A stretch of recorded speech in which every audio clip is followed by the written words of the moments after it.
Awalnya ia pikir itu hanya suara pekerja yang terluka atau kecelakaan. Tapi semakin ia mendekat, tangisan itu semakin jelas, padahal tidak ada siapa-siapa di sana. Suara itu bergema pelan, membuat bulu kuduknya berdiri. Ia berhenti dan mencoba menajamkan telinga. Astagfirullah, gumamnya lirih.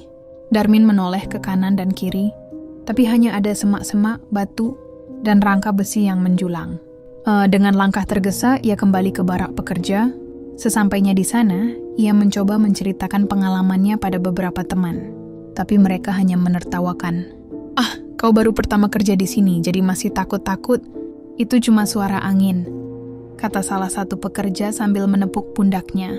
Darmin hanya mengangguk meski dalam hati ia tahu itu bukan sekadar suara angin.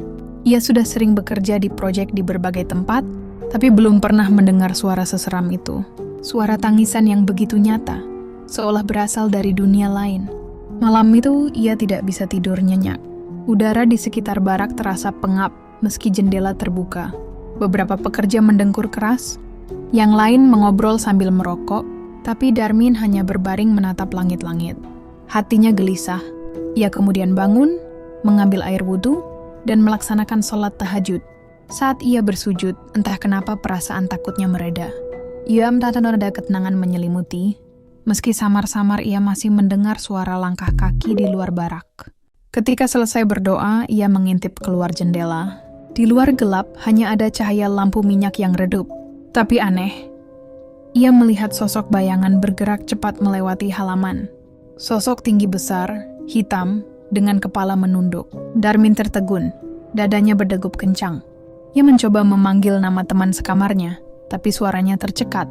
Bayangan itu berjalan pelan ke arah bawah jembatan, lalu menghilang begitu saja. Darmin menarik napas panjang, lalu segera menutup jendela. Ia tahu, sesuatu yang tidak kasat mata memang ada di proyek ini. Namun ia memilih untuk tidak banyak bicara. Ia percaya, semakin sering membicarakan makhluk gaib, semakin besar pula gangguan yang datang. Hari-hari berikutnya berjalan dengan suasana yang sama. Siang hari proyek ramai dengan suara palu, mesin, dan teriakan mandor. Tapi begitu sore menjelang, hawa dingin tiba-tiba turun. Langit cepat sekali gelap meski jam baru menunjukkan pukul 5. Para pekerja sering merasakan bulu kuduk meremang tanpa alasan. Ada pula yang mendadak sakit panas tinggi, padahal siangnya masih sehat. Darmin semakin yakin ada sesuatu yang disembunyikan oleh perusahaan. Ia ingat istrinya pernah berpesan sebelum berangkat, kalau ada yang aneh, jangan tinggalin doa. Min Allah selalu ada buat jaga.